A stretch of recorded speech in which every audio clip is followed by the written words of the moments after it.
garage door was open. That's the moment I knew. Sarah's car, that beautiful 20-year labor of love, was gone, vanished overnight. My son, Adam, sold it for a Paris trip with his wife, Chloe.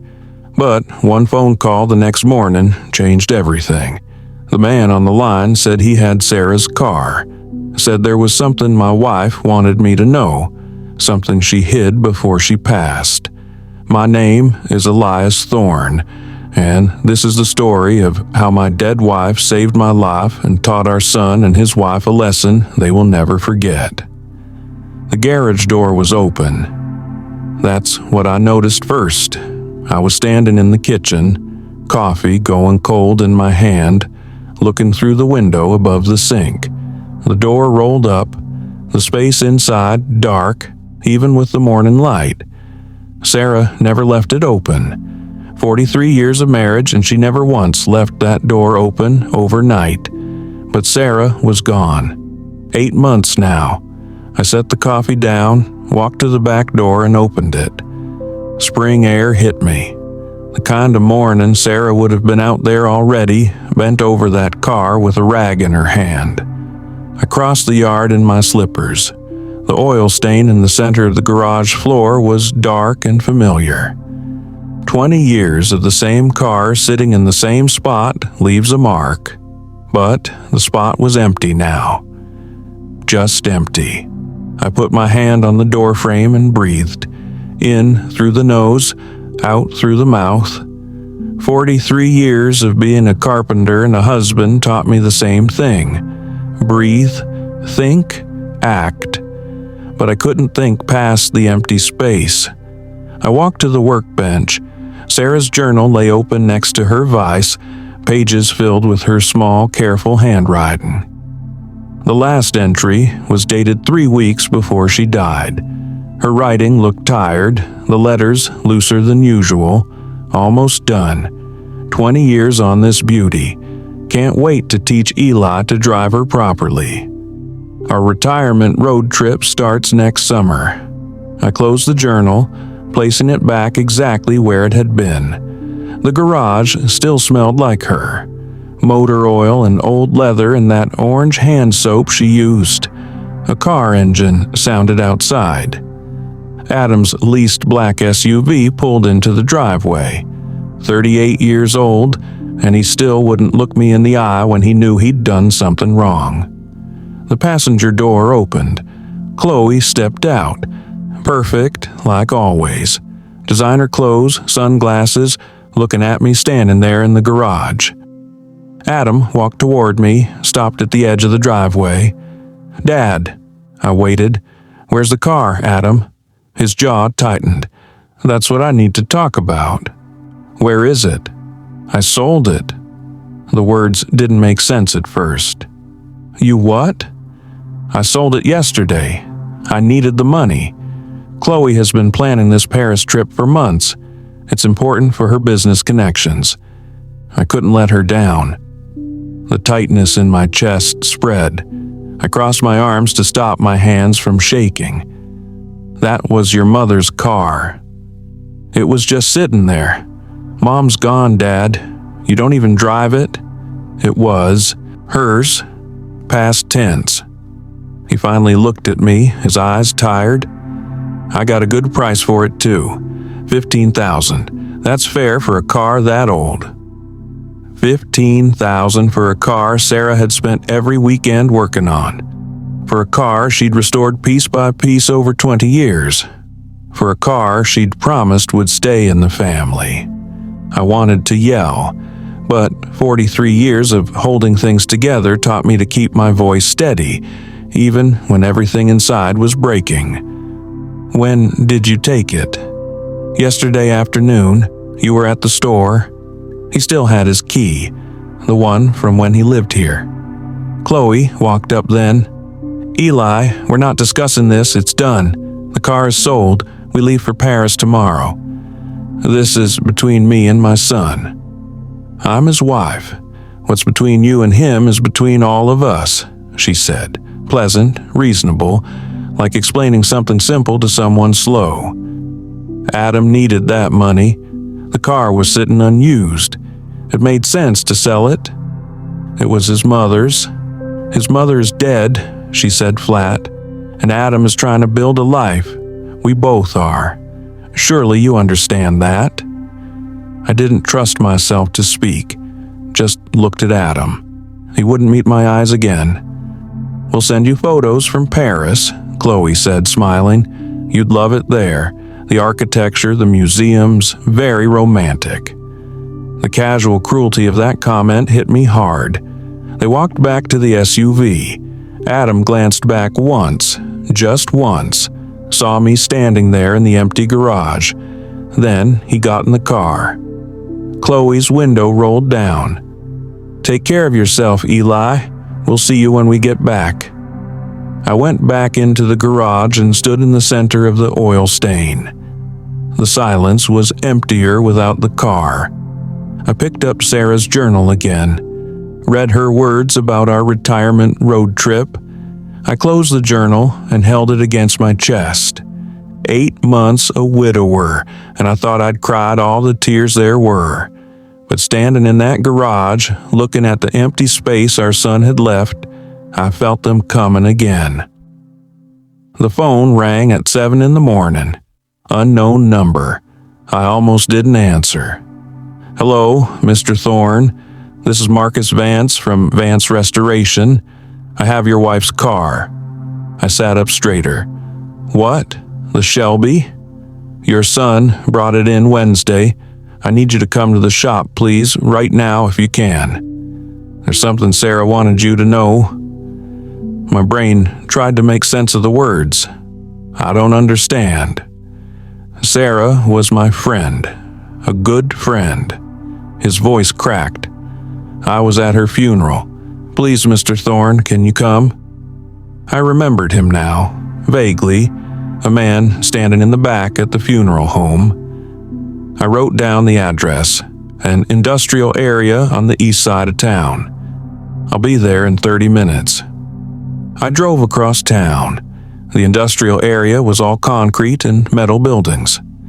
I found Vance Restoration at the end of a long street. Rows of vintage cars sat behind a fence.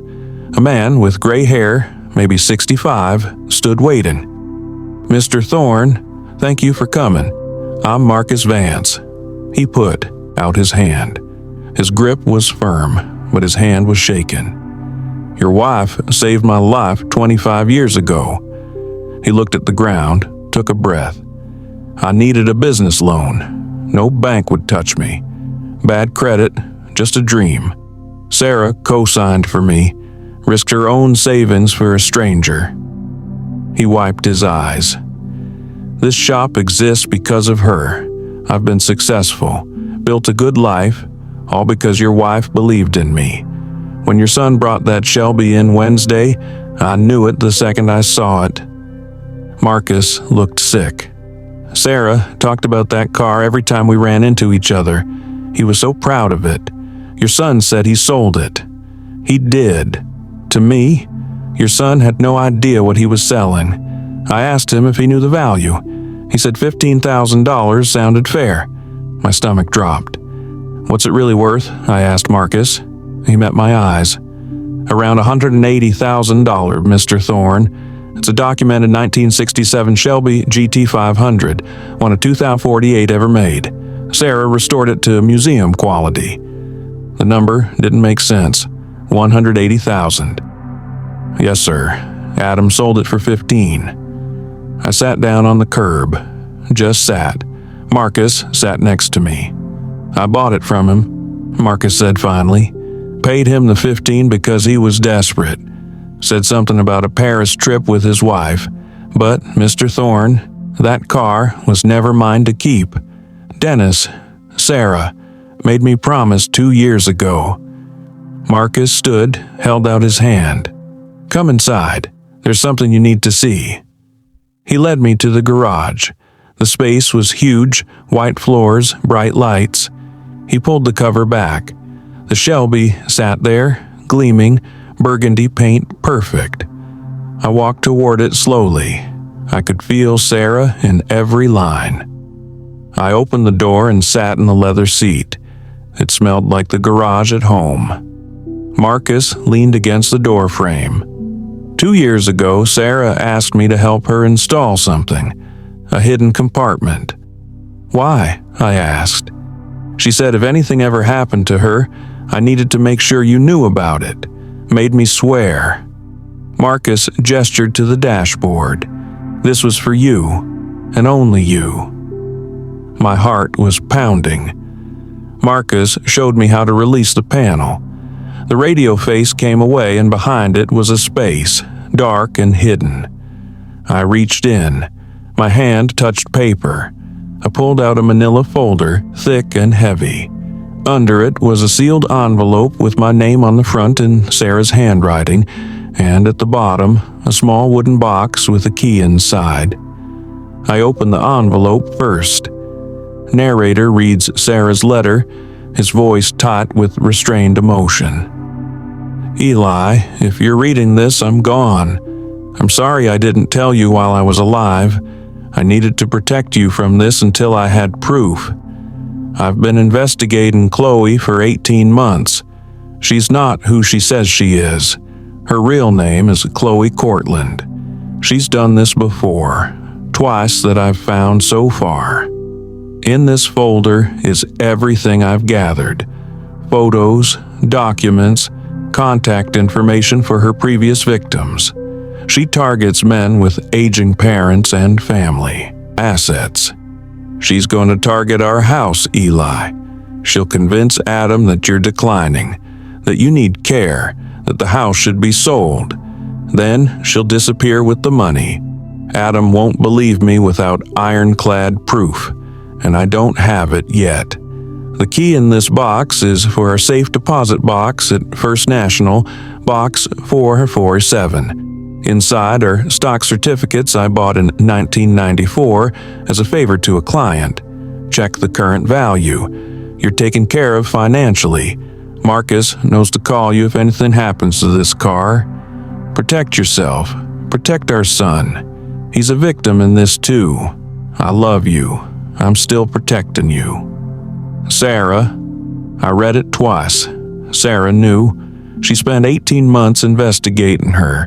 Died before she could finish. I opened the manila folder. Photos. Chloe at a wedding with a different man. Another photo. Different wedding, different man. Marriage certificates. Chloe Cortland married Stanley Wells, Phoenix. Married George Murphy, Tampa. Newspaper clippings. Pages of Sarah's handwriting. Notes about Chloe's behavior. Questions she'd asked about our house, about my health, about our assets. Her final note. Need more concrete proof before telling Adam. He won't believe me without it. If I'm gone, please finish what I started. I closed the folder. 8 months of me thinking I knew everything. 8 months of missing her. She'd carried this alone. Tears came then, deep, heavy sobs that shook my whole body. I sat in Sarah's car, holding her investigation file, and cried for everything she tried to do. Marcus came back, stood in the doorway, didn't say anything. I wiped my face. She was protecting me even after she died. That's who Sarah was. Marcus nodded. I need to call these men, Stanley and George. I need to know what happened to them. Use my office. Take all the time you need. The victim, Stanley Wells, answered on the third ring. I was in Marcus's office, the phone on speaker. Hello, Mr. Wells. My name is Elias Thorne. I'm calling because my son is married to a woman named Chloe Cortland. A heavy sigh on the other end. I wondered when this call would come. Stanley was 58. He told his story slowly. Met Chloe after his wife died. Married 6 months later. His elderly mother, who had concerns, was soon deemed unsafe by Chloe. Chloe found a memory care facility, $20,000 a month. The only way to afford it was to sell his mother's house. 2 weeks after the mother moved in, Chloe disappeared with the $280,000 from the sale. My mother was fine, Mr. Thorne. A little forgetful, but fine. She needed her home. He paused. Whatever Chloe is telling your son about you, don't believe it. Document everything. She'll start small, then she'll escalate. I hung up, dialed the second number. George Murphy answered immediately. His story was different, but the pattern was the same. Met Chloe at his father's funeral. Married 8 months later. Chloe convinced him to sell his inherited auto repair shop. The $195,000 went into a joint account. 3 days after the check cleared, Chloe was gone. She targets men with aging parents and family assets, George said. She researches them first. She knows everything before she even introduces herself. Does your son have access to your house, your finances? I asked. Not yet, but she's been setting the stage. Marcus spoke up. Sarah suspected all of this. She had a private investigator, Peter Coleman. They were working together. Marcus pulled out a business card. Peter's been waiting. Call him. The endowment first, the bank. I drove across town with Sarah's investigation file in the small wooden box, Box 447. The key fit perfectly. Inside was a single envelope, stock certificates in a protective sleeve, and a letter from Sarah. Eli, I bought this stock as a favor to a client in '94. His son was starting a tech company. I gave him $5,000. I honestly forgot about these certificates. Found them last month. Looked up the company and nearly fell over. This is worth more than we ever saved. This is for you, for our future. Stay independent. Don't let anyone convince you otherwise. You're taken care of. S. I took the certificates to the bank manager. Can you tell me what these are worth? Her eyes widened. Mr. Thorne, TechCore Solutions went public last year. These shares are currently valued at approximately $342,000. $342,000. Sarah had left me financial security I never knew existed. I had resources now, power, options. I could fight Chloe on equal footing. Saturday morning, I met Peter Coleman at a coffee shop. He was methodical, a former detective. Sarah was my friend, Peter said. She made me promise not to contact you directly unless Chloe acted against you. Peter laid out a projected timeline based on the previous victims. He showed me printouts. Chloe active on caregiver forms under a fake name, asking how to convince resistant elderly people they need help. Property browsing history, Costa Rica real estate, financial investigation, Adam's credit card debt, $32,000. Charges for luxury hotels. Adam's salary is $65,000 a year. Peter said, not enough to support this lifestyle. She's living on borrowed money. Money he doesn't even know he owes yet. Phase 1, Peter said, was the Paris trip. Build the dream. Phase 2, Peter continued, closing the folder.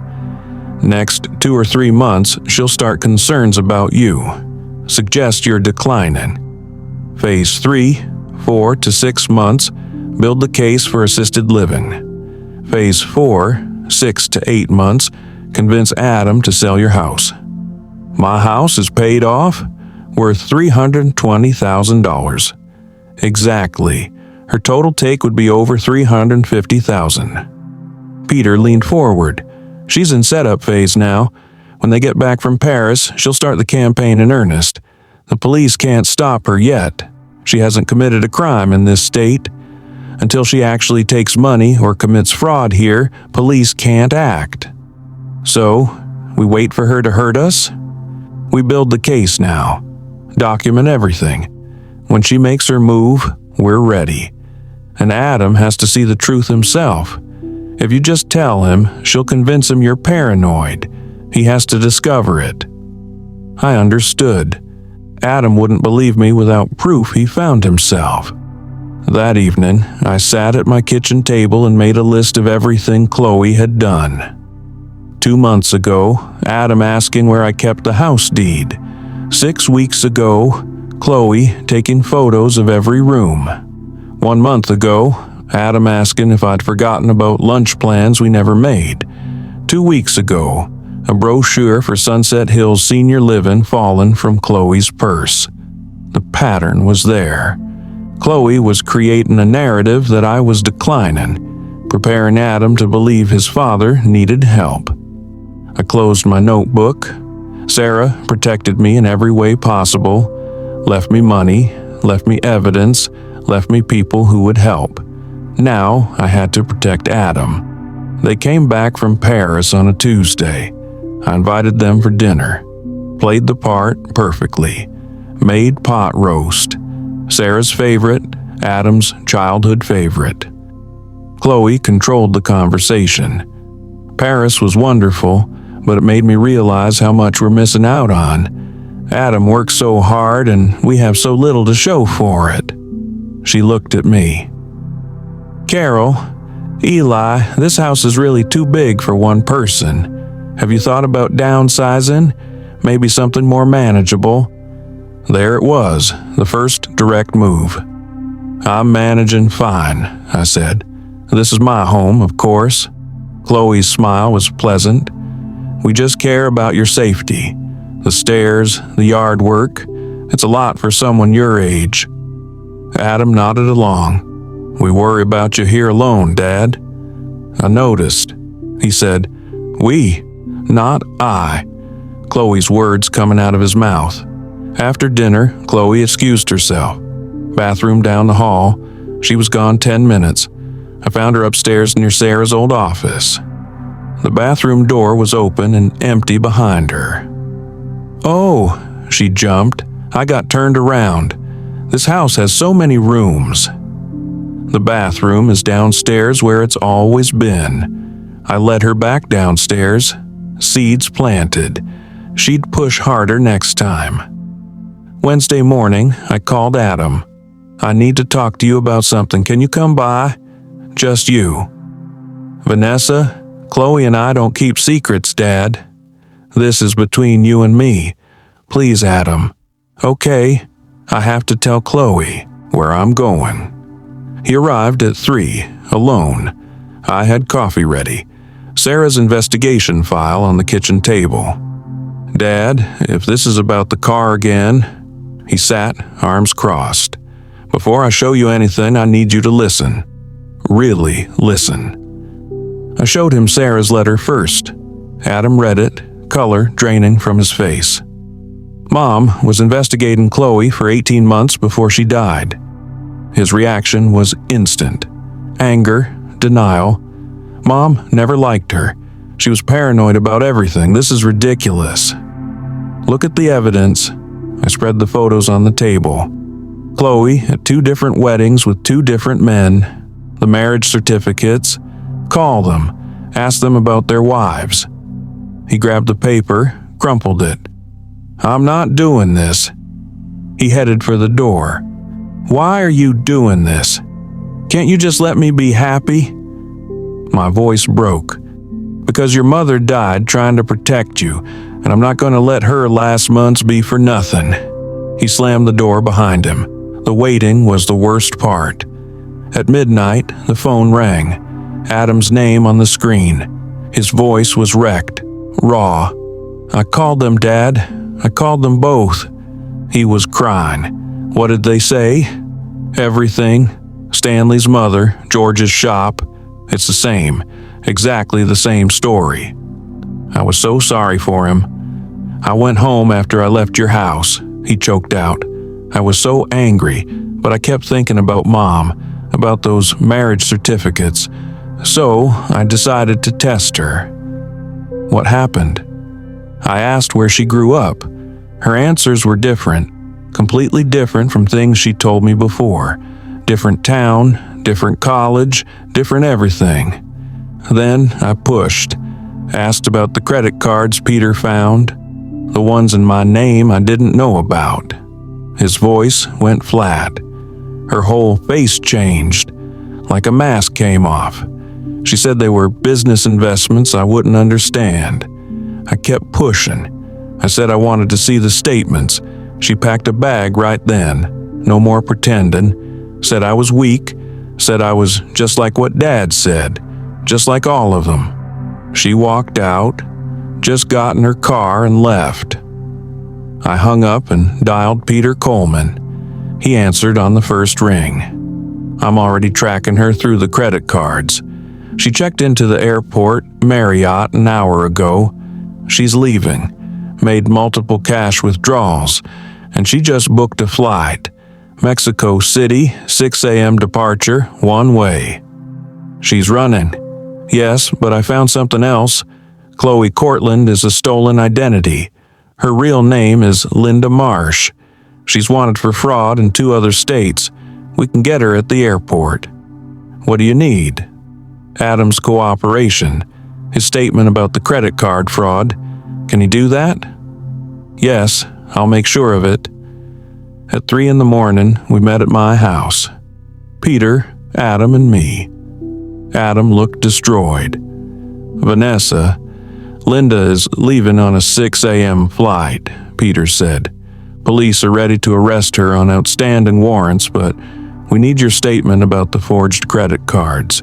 This means it gets public. You'll have to testify. Are you ready? Adam looked at me.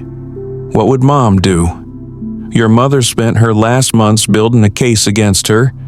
She died before she could finish it. She'd want you to stop her, not for revenge, so she doesn't do this to someone else. Adam was quiet for a long moment. Then he nodded. Call the police. Let's go to the airport. We got in Peter's car. Adam sat in the back. I reached back, took his hand. He held on tight. The airport was just waking up. We stood behind a column near security. Peter positioned us where we could see, but stay back. Police were already there. 5:30. The security line started filling. Then Chloe appeared. 2 large suitcases, designer coat, sunglasses. Calm, confident. She got in the security line. The detectives moved. Ma'am, we need to speak with you. Chloe turned. Her face changed. Then she smiled. Is there a problem, officers? We have a warrant for your arrest. Linda Marsh. I don't know who that is. My name is Chloe Vance. She ran, dropped her luggage. Airport security caught her before she made it 20 feet. Tackled her at the departure board. She fought, kicking, screaming. Police handcuffed her right there. A detective opened her abandoned luggage. Inside the second suitcase were stacks of cash, rubber banded, $48,000. A passport with her photo but a different name. They lifted her to her feet. She was still fighting when she saw us. Saw Adam standing 30 feet away, me beside him. She went completely still. Then her face transformed into pure rage. You! She lunged. Police held her back. You did this, she screamed at Adam. You're pathetic, weak, stupid, just like the others. You really thought someone like me would want you? You're nothing, nothing. I stepped in front of Adam. Not much, just enough. She turned on me. And you, interfering old man, this was mine. My score. 3 years I spent on this. You should have minded your own business and died already. Her voice echoed through the terminal. I didn't react, just stood there, kept my hand on Adam's arm. Police dragged her away. She was still screaming threats, her voice fading. Then she was gone. Adam stood frozen. Let's go home, I said. 2 weeks later, at the police station, Detective Ramirez explained what they'd found. Chloe's real name was Linda Marsh. Identity theft, fraud, theft by deception. The prosecutor expected a plea deal. 12 to 15 years federal prison.